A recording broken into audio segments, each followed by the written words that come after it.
Gary Luke from Atlanta, Georgia. These are my three daughters.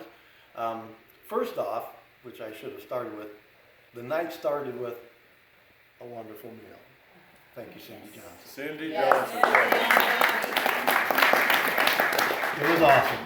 We love Cindy Johnson. Yeah. You do? Yeah, in fact, all the girls said, Cindy, will you come down to Georgia with us? We, on our little hike yesterday, we came across the large axe. Matt had said this would probably be a great spot for a night sit. So, of course, all of us have been camping all of our lives. The girls have no fear. So we were heading right down there. Anyone's invited to join us tonight. It was really great. I was saying, I'm not a techie. I'm a carpenter, and it took me a long time to program my music. And when I got down there, I couldn't get the thing on. Now, I thought maybe she zapped it because she was zapping electronics her whole life, but realized it didn't have the signal. So I was kind of bummed. I sang a little bit, but Caroline jumped in, and she had a bunch of stuff saved. We started off with a little Harry Connick, and then she went right to her 3-year-old daughter's playlist, which was all Disney stuff. And I've got 3 adult daughters singing at the top of their lungs with all this Disney stuff, and I think it worked, and I think we brought the kids in. Yeah. Because then we started seeing stuff. Of course, with the old man dancing too, I know that was bringing them on. But I personally at the night sit saw 2 flash bulbs. Like Abby, I've been pretty sensitive to energies my whole life, and with the moonshine, had to kind of reprogram myself. But as the night started going on, I actually saw 2 distinct flash bulbs. Boom, that's awesome. Play with my. No, I'm not going to say it this way. I make toys called a whoopee stick. I'm not going to say I play with my whoopee stick. That would really be creepy. But I have some if anyone, see that sounds creepy too. Okay. You better just stop and move on. It has a little propeller on the end, and I got glow in the dark paint, and it was cool. So when we This is getting really creepy. Okay. So when our cots are right around the corner in the woods, so I left the stick as a gift, and I said, kids, grab it. And I also left a pack of gum. Told the kids, this is gum. You don't swallow it.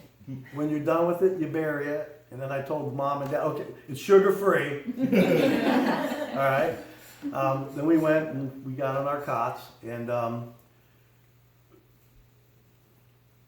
it was not a coyote. I've been in the woods long enough. That first whoop was the 900-pound awolote, is what I call it.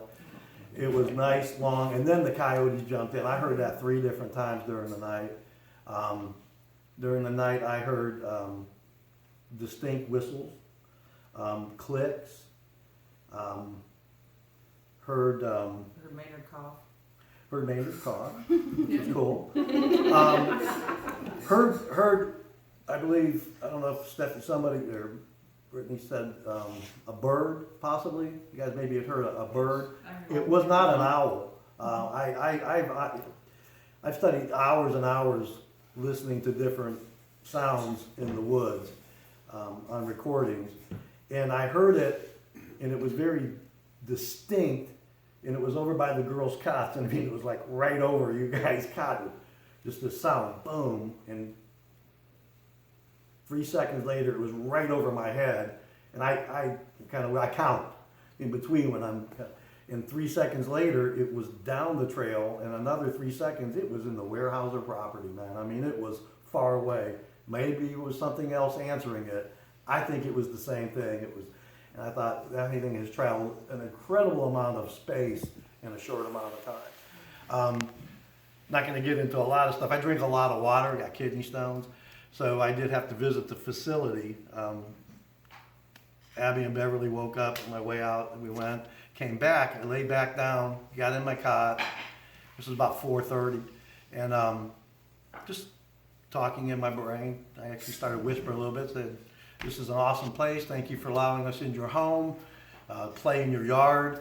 Y'all have come up and visit. I'm cool. I'm good. So come on. And I had my eyes closed and I saw a mist. And I saw a ridge brow. I saw the nose. And I saw the top of the head, and it was round. And then I saw the mouth, and it went into a big grin, and then it was gone. Wow. And I immediately thought, I just imagined that, your mind, that did not happen. And I thought, no, I'm in a magical place. That did happen.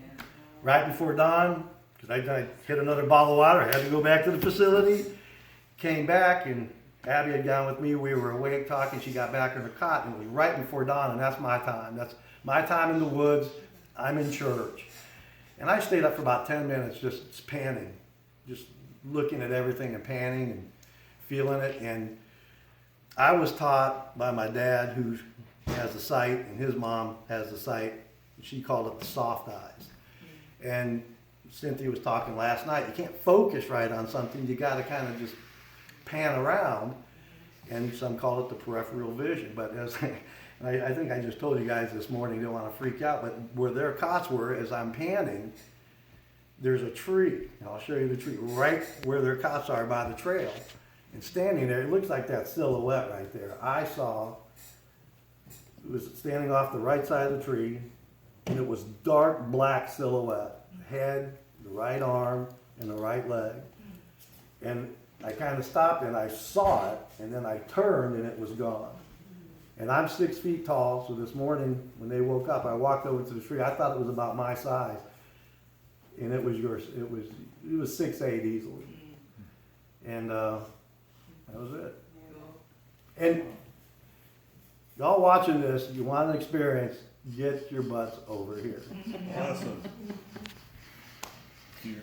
Let's see, beyond, everybody's pretty much covered it, but I was down in the woods before the moon had come all the way up, so we weren't getting the moonshine quite yet, playing my flute, and I saw a silhouette, white light, not dark, but saw a silhouette, head, shoulder, very briefly.